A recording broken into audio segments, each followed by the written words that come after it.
Hello എല്ലാവർക്കും നമ്മുടെ ചാനലിലെ പുതിയൊരു വീഡിയോയിലേക്ക് സ്വാഗതം. നമ്മുടെ ഇന്നത്തെ റെസിപ്പി എന്ന് പറയുന്നത് നല്ലൊരു ഫ്രൂട്ട് കസ്റ്റേർഡിൻ്റെ റെസിപ്പിയാണ്. നമ്മൾ ഈ ചാനൽ അപ്ലോഡ് ചെയ്യുന്ന വീഡിയോസ് ഒക്കെ നിങ്ങൾക്ക് ഇഷ്ടമാവുന്നുണ്ടെങ്കിൽ ചാനൽ സബ്സ്ക്രൈബ് ചെയ്യാനും വീഡിയോസ് ലൈക്ക് ചെയ്യാനും കമൻറ്റ് ചെയ്യാനും ഒന്നും മറക്കരുതേ. അപ്പോൾ നമ്മുടെ ഫ്രൂട്ട് കസ്റ്റേർഡ് ഉണ്ടാക്കാൻ വേണ്ടിയിട്ട് നമുക്ക് ആദ്യം പാലിൽ കുറച്ച് കസ്റ്റേർഡ് പൗഡർ മിക്സ് ചെയ്തിട്ട് വെക്കാം. അതിന് വേണ്ടിയിട്ട് ഞാനിവിടെ 1/4 കപ്പ് പാലാണ് എടുക്കുന്നത്.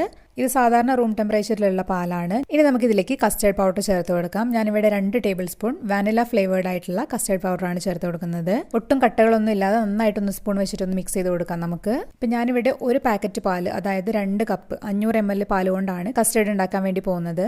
അപ്പം മൊത്തത്തിൽ 2.25 കപ്പ്, 1/4 കപ്പ് നമ്മുടെ കസ്റ്റേർഡ് മിക്സ് ചെയ്യാൻ വേണ്ടിയിട്ടും ബാക്കി 2 കപ്പ് നമ്മുടെ ഫ്രൂട്ട് കസ്റ്റേർഡ് ഉണ്ടാക്കിയെടുക്കാൻ വേണ്ടിയിട്ടും. ഇപ്പം ഞാനിവിടെ 2 ടേബിൾ സ്പൂൺ കസ്റ്റേർഡ് പൗഡറാണല്ലോ എടുത്തിട്ടുള്ളത്. ഇതൊരു മീഡിയം തിക്നെസ്സിലുള്ള ഒരു കസ്റ്റേർഡായിട്ടാണ് ഞാൻ ഉണ്ടാക്കുന്നത്. എനിക്ക് ആ ഒരു ടെക്സ്ചറാണ് ഒന്നും കൂടി ഇഷ്ടം. ഇനി നിങ്ങൾക്ക് നന്നായിട്ട് തിക്കായിട്ടുള്ള ഒരു കസ്റ്റേർഡാണ് വേണ്ടതെന്നുണ്ടെങ്കിൽ ഈ 2 ടേബിൾ സ്പൂണിൽ കുറച്ചും കൂടെ കൂടുതലായിട്ട് കസ്റ്റേർഡ് പൗഡർ എടുക്കാനായിട്ട് ശ്രദ്ധിക്കുക. അപ്പോൾ ഇതെല്ലാം നമുക്ക് നന്നായിട്ടൊന്ന് മിക്സ് ആയിട്ട് കിട്ടിയിട്ടുണ്ട്. ഇനി നമുക്കിതൊന്ന് മാറ്റി വെക്കാം. ഇനി നമുക്ക് ഒരു പാത്രം അടുപ്പത്ത് വെച്ചതിന് ശേഷം നമുക്ക് പാല് ചേർത്ത് കൊടുക്കാം. ഞാനിവിടെ നേരത്തെ പറഞ്ഞ പോലെ 2 കപ്പ് പാലാണ് എടുത്തിട്ടുള്ളത്. 250 ml കപ്പിൽ 2 കപ്പ് പാലാണ് കേട്ടോ ചേർത്ത് കൊടുക്കുന്നത്. പിന്നെ പാലെടുക്കുമ്പോൾ ശ്രദ്ധിക്കുക, നന്നായിട്ട് കട്ടിയുള്ള ഫുൾ ഫാറ്റ് മിൽക്ക് തന്നെ എടുക്കാൻ വേണ്ടിയിട്ട് ശ്രദ്ധിക്കുക. ഇനി നമുക്കിതിലേക്ക് നമ്മുടെ മധുരത്തിന് ആവശ്യമായിട്ടുള്ള പഞ്ചസാര ചേർത്ത് കൊടുക്കാം. ഞാനിവിടെ ഒരു 3.5 ടേബിൾ സ്പൂൺ പഞ്ചസാരയാണ് ചേർത്ത് കൊടുക്കുന്നത്. മധുരമൊക്കെ നിങ്ങൾ ഇഷ്ടത്തിനനുസരിച്ച് കൂട്ടുകയോ കുറയ്ക്കുകയോ ഒക്കെ ചെയ്യാം കേട്ടോ. ഇനി നമുക്ക് തീ കത്തിച്ചതിന് ശേഷം നന്നായിട്ട് ഒന്ന് ഇളക്കി മിക്സ് ചെയ്ത് കൊടുക്കാം. പഞ്ചസാരയൊക്കെ നന്നായിട്ടൊന്ന് അലിഞ്ഞ് വന്ന് പാല് നന്നായിട്ടൊന്ന് തിളച്ചിട്ട് വരട്ടെ. അപ്പോൾ നമ്മുടെ ഫ്രൂട്ട് കസ്റ്റേർഡ് ഇല്ലേ, അത് നമുക്ക് 2 തരത്തിൽ റെഡിയാക്കിയിട്ട് വെക്കാം. ഒന്നല്ലെങ്കിൽ നമ്മൾ കസ്റ്റേർഡ് ചേർത്ത് നന്നായിട്ട് കുറുക്കിയെടുത്തതിന് ശേഷം അത് ഫ്രിഡ്ജിൽ വെച്ച് തണുപ്പിച്ചിട്ട് നമ്മൾ സെർവ് ചെയ്യാൻ നേരത്ത് ഫ്രൂട്ട്സ് എല്ലാം കട്ട് ചെയ്തിട്ട് ഇടാം. അല്ലെങ്കിൽ നമ്മൾ ഈ കസ്റ്റേർഡ് റെഡിയാക്കി കഴിഞ്ഞതിന് ശേഷം നന്നായിട്ട് തണുത്തതിന് ശേഷം ഫ്രൂട്ട്സ് ആഡ് ചെയ്തിട്ട് ഫ്രിഡ്ജിൽ വെച്ചിട്ട് എടുക്കാം. അപ്പോൾ അതിനനുസരിച്ച് നമുക്ക് നമ്മുടെ കസ്റ്റേർഡിൻ്റെ തിക്നെസ്സും അതിനനുസരിച്ച് തീരുമാനിക്കാം കേട്ടോ. അപ്പോൾ നമ്മൾ ഫ്രൂട്ട്സ് നേരത്തെ തന്നെ ചേർത്തിട്ടാണ് കസ്റ്റേർഡ് ഫ്രിഡ്ജിൽ വെക്കുന്നതെന്നുണ്ടെങ്കിൽ ആ ഫ്രൂട്ട്സിൽ നിന്നുള്ള വെള്ളമൊക്കെ ഇറങ്ങിയിട്ട് കസ്റ്റേർഡ് ഒന്നും കൂടി ലൂസായിട്ട് വരും. അപ്പോൾ ഞാനിവിടെ 2 ടേബിൾ സ്പൂൺ ചേർത്തിരിക്കുന്നതിന് പകരം നിങ്ങൾ കുറച്ചും കൂടെ കസ്റ്റേർഡ് കൂട്ടിയിട്ടെടുക്കാം.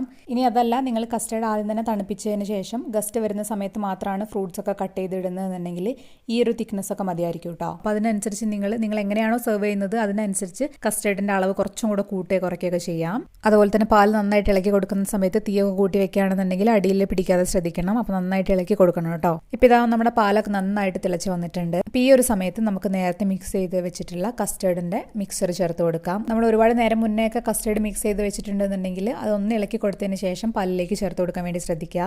ഒരുപാട് നേരം മുന്നേ ഒക്കെ മിക്സ് ചെയ്ത് വെച്ചിട്ടുണ്ടെന്നുണ്ടെങ്കിൽ നമ്മുടെ കസ്റ്റേർഡ് പൗഡർ താഴെ തിക്കായിട്ട് വന്നിരിക്കുന്നുണ്ടായിരിക്കും. അപ്പം നമ്മൾക്ക് ഇത് ചേർത്ത് കൊടുത്ത ഉടനെ തന്നെ ഇളക്കി മിക്സ് ചെയ്യണം. അതുകൊണ്ട് ആദ്യം തന്നെ ഇതൊന്ന് ഇളക്കിയതിന് ശേഷം മാത്രം പാലിലേക്ക് ചേർത്ത് കൊടുക്കുക. ഇനി ഇത് ചേർത്ത് കൊടുത്തതിന് ശേഷം കണ്ടിന്യൂസ് ആയിട്ട് നമുക്ക് ഇളക്കി കൊടുക്കാം.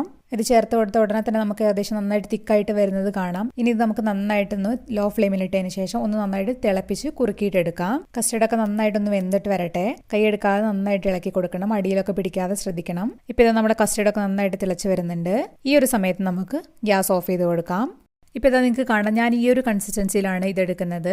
ഇനി ഞാൻ നേരത്തെ പറഞ്ഞ പോലെ നിങ്ങൾക്ക് കുറച്ചും കൂടി തിക്കായിട്ടുള്ള കസ്റ്റേർഡാണ് ഇഷ്ടമെന്നുണ്ടെങ്കിൽ കസ്റ്റേർഡ് പൗഡറിൻ്റെ അളവ് കുറച്ചും കൂടി കൂട്ടിയെടുക്കാൻ വേണ്ടിയിട്ട് ശ്രദ്ധിക്കുക. ഇനി നമുക്ക് നന്നായിട്ട് ഇത് റൂം ടെമ്പറേച്ചറിലായിട്ട് കിട്ടണം. നന്നായിട്ടൊന്ന് തണുത്ത് വരണം. ഇതിന് ശേഷം മാത്രം നമ്മൾക്ക് ഇത് അടച്ചു വെച്ച് ഫ്രിഡ്ജിൽ വെക്കാം. ഇപ്പോൾ ഇതാ നമ്മുടെ കസ്റ്റേർഡ് ഞാനിവിടെ 4-5 മണിക്കൂറൊക്കെ ഫ്രിഡ്ജിൽ വെച്ചിട്ടുണ്ടായിരുന്നു. ഇപ്പോൾ നമ്മൾ എടുത്തിട്ടുണ്ട്. ഇപ്പോൾ ഇതുപോലെ ഇളക്കി നോക്കുന്ന സമയത്ത് ഇതാ ഇതുപോലൊരു തിക്നെസ്സാണ് കേട്ടോ നമുക്ക് കിട്ടിയിട്ടുള്ളത്. ഫ്രിഡ്ജിൽ വെക്കുന്ന സമയത്ത് കസ്റ്റേർഡ് കുറച്ചും കൂടെ തിക്കായിട്ട് വരും. ഫ്രൂട്ട്സ് ചേർത്ത് കൊടുക്കുന്ന സമയത്ത് ഒരുപാട് പുളിയുള്ള ഫ്രൂട്ട്സ്, അതുപോലെ തന്നെ ഒരുപാട് വെള്ളത്തിൻ്റെ അംശമുള്ള ഫ്രൂട്ട്സ് ഒക്കെ ചേർത്ത് കൊടുക്കാതിരിക്കുന്നതായിരിക്കും നല്ലത്. അപ്പോൾ ഞാനിവിടെ മാങ്ങയാണ് ചേർത്ത് കൊടുക്കുന്നത്. ഒരു 1/4 കപ്പ് മാങ്ങ, അതുപോലെ തന്നെ ഒരു 1/4 കപ്പ് ആപ്പിൾ കട്ട് ചെയ്തിട്ടുണ്ട്, അത് ചേർത്ത് കൊടുക്കാം. പിന്നെ അതുപോലെ തന്നെ ഞാൻ മുന്തിരി, നല്ല മധുരമുള്ള മുന്തിരി നോക്കിയിട്ട് എടുക്കാൻ വേണ്ടി ശ്രദ്ധിക്കുക. പച്ചയും അതുപോലെ തന്നെ കറുപ്പും മുന്തിരി മിക്സ് ചെയ്തിട്ടാണ് ഞാനിവിടെ എടുത്തിട്ടുള്ളത്, അത് ചേർത്ത് കൊടുക്കാം. കൂടെ ഞാനിവിടെ ചേർക്കുന്നത് റോബസ്റ്റ പഴമാണ്. പഴം നിങ്ങൾക്ക് ഇഷ്ടമല്ല എന്നുണ്ടെങ്കിൽ ചേർക്കണ്ട. ഇനി ഞാനിവിടെ ചേർത്ത് കൊടുക്കുന്നത് അനാറാണ്. കുറച്ച് മാത്രമേ ചേർക്കുന്നുള്ളൂ. ഫ്രൂട്ട്സ് എന്നൊക്കെ പറഞ്ഞാൽ നിങ്ങൾ ഇഷ്ടത്തിനനുസരിച്ച് നിങ്ങൾക്ക് കൂട്ടുകയോ കുറയ്ക്കുകയൊക്കെ ചെയ്യാം കേട്ടോ. നിങ്ങൾക്ക് ഇഷ്ടപ്പെട്ട ഫ്രൂട്ട്സ് കൂടുതൽ ചേർക്കാം.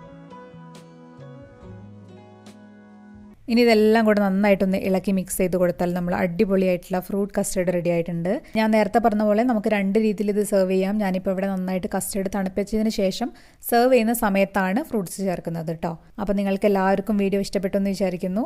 ഇഷ്ടപ്പെട്ടിട്ടുണ്ടെങ്കിൽ ചാനൽ സബ്സ്ക്രൈബ് ചെയ്യാൻ മറക്കരുത്. വീഡിയോ ലൈക്ക് ചെയ്യാൻ മറക്കരുത്. നമുക്ക് അടുത്തൊരു ദിവസം വേറൊരു വീഡിയോ ആയിട്ട് വീണ്ടും കാണാം. അതുവരെ ബൈ.